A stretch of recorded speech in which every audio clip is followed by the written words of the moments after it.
ፕሬዝዳንት ጊዜያዊ ምምሕዳር ትግራይ ሌተናል ጀነራል ታደሰ ወረደ ብዛዕባ ዘይፍቀድ ኬላታት ደው ንኽብል ኣዚዞም። መጽሓፍ ሳባውያን ወኣጋዝያን ታሪክ ሓደ ህዝቢ ጥራሕ ዘይኮነስ ታሪክ ዓለም እውን ዝሰነደ ከም ዝኾነ ተሓቢሩ። ርክብ ኢትዮጵያን ኤርትራን ድሕሪ ስምምዕ ፕሪቶርያ ምፍራሙ እናሓፈፈ ከም ዝኸደ ቢቢሲ ገሊጹ። ኣብ ፓኪስታን ብምኽንያት ምንቅጥቃጥ መሬት ልዕሊ 200 እሱራት ኣምሊጦም ዝብሉን ካልኦትን። ሰላምታና በብዘለኹም ይብጻሕኩም ክቡራት ተኸታተልቲ ኣክሱማውያን መራኸቢ ሓፋሽ ሎሚ ከምቲ ልሙድ ካብ ትግራይ ክሳብ ዓለም ለኸ ፍጻመ ጥሩይ ሓበሬታ ናባኹም ክነቕርብ ኢና። ንቪድዮና ላይክ ቻነልና ሰብስክራይብ ብምግባር ኣባል ቤተሰብና ይኹኑ። ኣክሱማውያን መራኸቢ ሓፋሽ ንቕሓት ነቐድም። ፕሬዝዳንት ጊዜያዊ ምምሕዳር ትግራይ ሌተናል ጀነራል ታደሰ ወረደ ብዛዕባ ዘይፍቀድ ኬላታት ደው ንኽብል ኣዚዞም። ንእቶት ቤት መዘጋጃ ቤታዊ ተባሂሉ በብከተምኡ ተፈጢሮም ዘለው ኬላታት ንነፃን ዘይተገደበ ምንቅስቓስ ሸቐጣትን ፍርያትን ሰፊሕ ዕንቅፋት ብምዃኑ ናብ ኩለን ምምሕዳር ወረዳታት ዘውባታት ከተማታትን ክፍለ ከተማታትን እቲ ዝግበር ናይ ኬላ ስራሕቲ ደው ንከብሉ ፕሬዝዳንት ጊዜያዊ ምምሕዳር ትግራይ ሌተናል ጀነራል ታደሰ ወረደ ብደብዳቤ ኣፍሊጦም ኣለው። ኬላ ምጥያሽ ዝከኣል ከም ክልል ዝምልከቶ ናይ ፀጥታ ኣካል ስራሕቲ ፀጥታ ምኽባር እንትደሊ ወይ ብብርኪ ሃገር ከም ጉምሩክ ዝበለ ብፌደራል ዝፍቀድ ኮይኑ ካብዚ ወፃኢ ዝኾነ ይኹን ኣካል ኬላ ከጣይሽ ኣይግባእን ተባሂሉ። ነዚ ስዒቡ ብኤጀንሲ ንግድን ሰደድን ናብ ቢሮ ልምዓት ከተማን ኮንስትራክሽንን እውን ተፃሒፉ ምንባሩ ድሕሪ ምዝኽኻር እንተኾነ ሕዚ እውን እቲ ፀገም ዘይምፍትሑ ሕጋዊ ነፃን ዘይተገደበን ምንቅስቓስ ንግድን ናይ ጽዕነት ተሽከርከርትን ፀገም የጋጥመን ስለ ዘሎ ካብዚ ተጣየሸ ኬላ ወፃኢ ካሊእ ኬላ ወይ ገመድ ዘርጊሕኻ ተሽከርከርቲ ዶ ምባል ዝተኸልከለ ምዃኑ ብጥብቂ ነተሓሳስብ በብብርኩ ዘሎ ኣመራርሓ ጥቡቕ ክትትልን ቁፅፅርን ክገብር ነፍልጥ ኢሉ ኣብ ዝፀሓፎ ደብዳቤ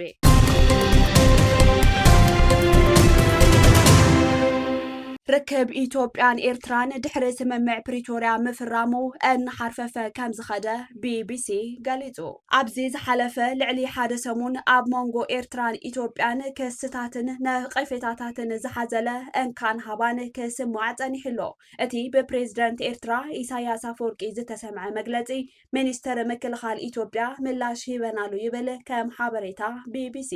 አይሻ መሐመድ ብቀዳም 23 ጉንበት 2017 ምስ ኣገልግሎት ዜና ኢትዮጵያ ኣብ ዝገበረኦ ቃለ መሕትት ሃገር ኢልካ ንኽትፅውዕን ዘፀግማ ሃገራት ብዛዕባ ኢትዮጵያ ክንድዚ ክዛረባ ምፍታነን ዝተለመደ ባህሪ ምዃኑ ንፈልጥ ኢና ክብላ ናብ ኤርትራ ዘነፃፀረ ዝመስል ምላሽ ሂበን። ሚኒስተር ዜና ኤርትራ ብወገኑ ኢትዮጵያ ብልቓሕ ዓለም ለኻዊ ማዕከን ገንዘብን ንድኻታት ሃገራት ዝግበር ድጎማን እያ ትነብር ክብል ቀጥታዊ መልሲ ሂቡ።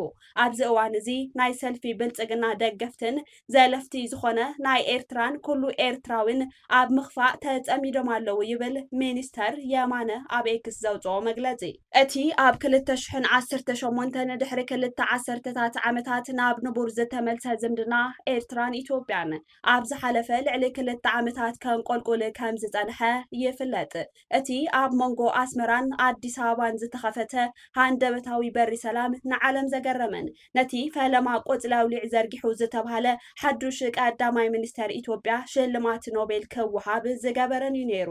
ኣብተን ቀዳሞት ዓመታት ኣብ መንጎ ፕሬዝዳንት ኢሳያስ ኣፈወርቅን ኣብይ ኣሕመድን ዝተረኣየ ምዉቕን ጥቡቕን ዝምድና ግን ከምቲ ተፅቢት ዝተገበረሉ ናብ ዘላቒ ክልቲኣዊ ዞባዊን ምርግጋእ ዘይኮነስ ቀልጢፉ እዩ ናብ ኣዝዩ ደማዊ ኩናት ኣምሪሑ።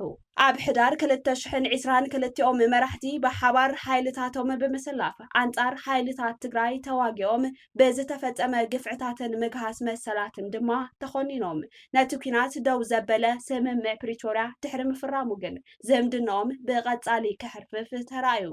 ቀዳማይ ሚኒስተር ኣብይ ኣብ ዝሓለፉ 2 ዓመታት ከስምዖ ዝጸንሐ ኣፍ ደገ ባሕሪ ናይ ምርካብ ተፈጥራዊ መሰል ሃገሩ ንኤርትራን ዝምልከተን ገለ ሃገራት እቲ ዞባን ከስግአን ጀሚሩ። እተን ናይ ባይታ ዶባትን ዓፄን ንልዕሊ 5 ዓመታት ዝጸንሓ ጎረባብቲ ሃገራት ኣብ መስከረም 2024 ነታ እንኮ ተራኽበን ዝነበረት በረራ መንገዲ ኣየር ኢትዮጵያ ምብታኸን እቲ ዝምድና ናብ ወጥሪ የምርሕ ከም ዘሎ ዘረጋገፀ እዩ ነይሩ። ኤርትራ ንኢትዮጵያ ገዲፋ ምስ ግብፅን ምስታ ስጋት አዲስ አበባ ዘሻቀላ ሶማልያን ስሉሳዊ ሽርክነት ምግባራ እውን እቲ ኩነታት ናበይ የምርሕ ምንባሩ ዘነፀረ ፍጻመ እዩ። ብመንገዲ መንግስታዊ ናይ ዜና ማዕከናተን ይኹን ዘይስሩዕ ርእቶታት ሰበስልጣናተን ድማ ሓሓሊፈን ብጉሉፅን ጉልቡብን ቃላት ክጠቃቅዓ ፀኒሐን። ካብኡ ሓሊፈን እውን ናብ ቀጥታዊ ክስታትን ግብረ መልስታትን ከኣትዋ ተራየን። ኣብ መወዳእታ ፕሬዚደንት ኢሳያስ ኣብ መበል 34 ዓመት ጽምብል ሃገራዊ ናጽነት ኤርትራ ብዛዕባ ኢትዮጵያ ዝሃቦ መግለጺ ነቲ ምትፍናን ወግዓውነታት ሒዝዎ። ንተጻብኦ ህዝብን መንግስትን ኤርትራ ዝፈሓስ ዘሎ ቅልዑን ስውርን ሽርሕታት እውን ዘይፈለጦ የለን። እንታይ እዩ እቲ መደምደምታ? ተበጊሱ ዝነበረ ተስፋው ሃንቀውታ በኒኑ እዩ ብምባል እዩ እቲ ፕሬዚደንት ንዝምድና ክልቴን ሃገራት ገሊፅዎ። ብፍላይ ናብ ገዛኢ ሰልፊ ብልፅግና ዘነፃፀረ ተሪር ነቐፌታ ብምቕራብ ነቲ ኣብ ኢትዮጵያ ኣብ ፈለማ ተፈጢሩ ዝነበረ ተስፋው ናይ ህዝቢ ሃንቀውታ ብምትእትታው ናይ ደገ ሓይልታት ከም ዝፈሸለ ተዛሪቡ። ኣብ ውሽጢ ናይ ዝሓለፉ ቀረባ ዓመታት ጥራሕ ብሽም ብልፅግና ከም ሓድሽ ወኪል ወይ ተገዛኢ ኣብ ልዕሊ ህዝቢ ኢትዮጵያ ኣውጆሞ ዘለው ኩነታት ናይ ጭንቀቶም መርኣያ እዩ ተባሂሉ።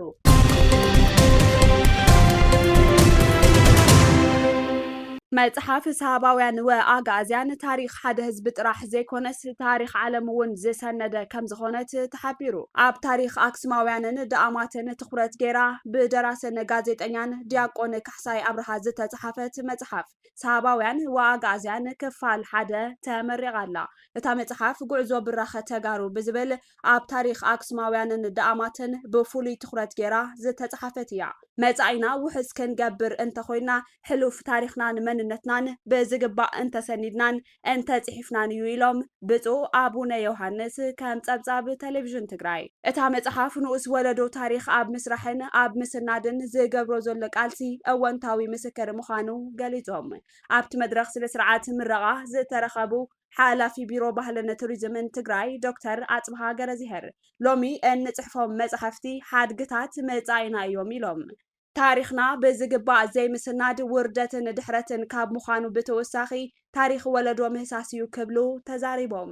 ከምዚ ናይ ምጽሓፍ ልምድናን ባህልናን እንትንዕቢ ጽቡቕ ስዳሮ ብሩህ መጻኢና እዩ ሞ ከም ቢሮ ባህልን ቱሪዝምን ብዝኸኣልናዮ ዓቕሚ ክንሕግዝ ኢና እውን ኢሎም ኣለው። መጽሓፍ ሳባውያን ወኣጋእዝያን ሕሉፍ ስብእናናን ኣሰር ጉዕዞናን እተዘንቱ ብዝግባእ ተሰኒዱ ናብ ወለዶ ክሰግር ይግባእ ዝበሉ ድማ ፕሮፌሰር ክንፈ አብርሃ እዮም። ካብ ማሕበረሰብ ናይ ባዕሉ ፊደልን ኣሃዘን ዝፈጠረ ብራኸ ስልጣንኡ ከም ዘመላኽት ዝገለጹ ፕሮፌሰር ክንፈ አብርሃ እዚ ተሞክሮን ስልጣነን ወለድና ብዝግባእ ክስነድ ይግባእ ኢሎም። መጽሓፍ ሳባውያን ወኣጋእዝያን ታሪክ ሓደ ህዝቢ ጥራሕ ዘይኮነስ ታሪክ ዓለም እውን ዘሰነደ ስለ ዝኾነ ኣብ ታሪክ ዓለም ዓርሱ ዝኸኣለ ብጽሒት ክህልዎ ተስፋ ኣለኒ ኢሉ ደራሲ እታ መጽሓፍ ጋዜጠኛ ዲያቆን ካሕሳይ አብርሃ ካብ መሸጣ እታ ዝተመረቐት መጽሓፍ 25 ሚእታዊ ኣታውያ ንጉዳት ኣካል ሰራዊት ትግራይ ከም ዝውዕል ገሊጹ።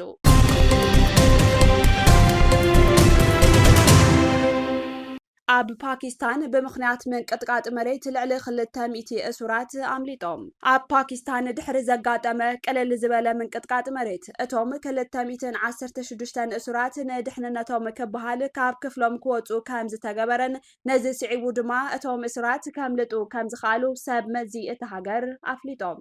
ኣብ ግዝኣት ሲንድህ እትርከብ ዋና ከተማ ካብ ዝርከብ ቤት ማእሰርቲ ማላሪ ካብ ዝሃደሙ 216 እሱራት እቶም 78 ብፖሊስ ክትሓዙን ከለው እቶም 130 ድማ ክሳብ ሕዚ ደሃዮም ከም ዘይተፈለጠ ፖሊስ ይከታተሎም ከም ዘለውን ተሓቢሩ። ናይ ሲንድህ ግዝኣት ሚኒስተር ውሽጣዊ ጉዳያት ዚያኡል ሃሰን ላንጃር እቲ ኩነታት እንተረድእ እቶም እሱራት ብሰንኪ ምንቅጥቃጥ መሬት ካብ ክፍሎም ክወፁ ከለው ገለ እሱራት ነቶም ሓለውቲ መጥቃዕቲ ብምፍጻም መሳሪሖም ብምውሳድ ተኽሲ ከም ዝኸፈቱ ገሊጹ። በዚ ምክንያት ድማ ሓደ እሱር ሂወቱ ከም ዝሰኣነን ሰለስተ ኣባላት ጸጥታ ከም ዝቆሰሉን ገሊጾም። ሃገራዊ ማእከል ምክትታል ምንቅጥቃጥ መሬት ከም ዝሓበሮ ካራቺ ኣብ ዝሓለፉ 24 ሰዓታት ካብ 2.6 ክሳብ 3.4 ዝዓቐኑ ምንቅጥቃጥ መሬት ከም ዘጋጠማ ገሊጹ።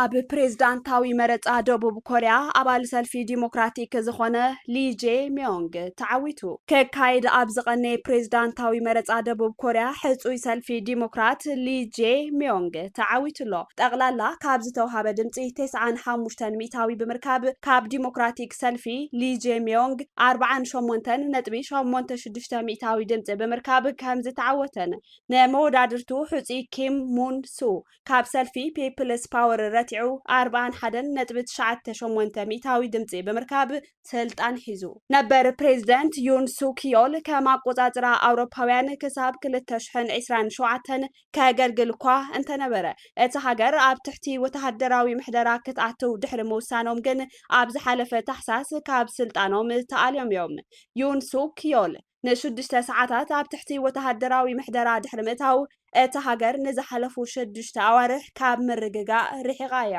እቲ ሓዱሽ ፕሬዝዳንት ዝተኸፋፈለት ሃገር ብዛዕባ ቀረፅ ኣሜሪካ ስክፍታ ዘለዎም ትካላት ንግዲ ከምኡ እውን ምስ ዶናልድ ትራምፕ ስምምዕነቱ ዘይተፈለጠ ርክብ መጻኢ ከም ዘጋጠሞም ቢቢሲ ሓቢሩ ስካይ ኒውስ ከም ዝጸብጸቦ ውጽኢት መረፃ ቀድሚ ምፍላጡ ሊ ነቲ ሃገር ንምጥርናፍ ዘለዎ ራእይ ኣፍሊጦም ኣለዉ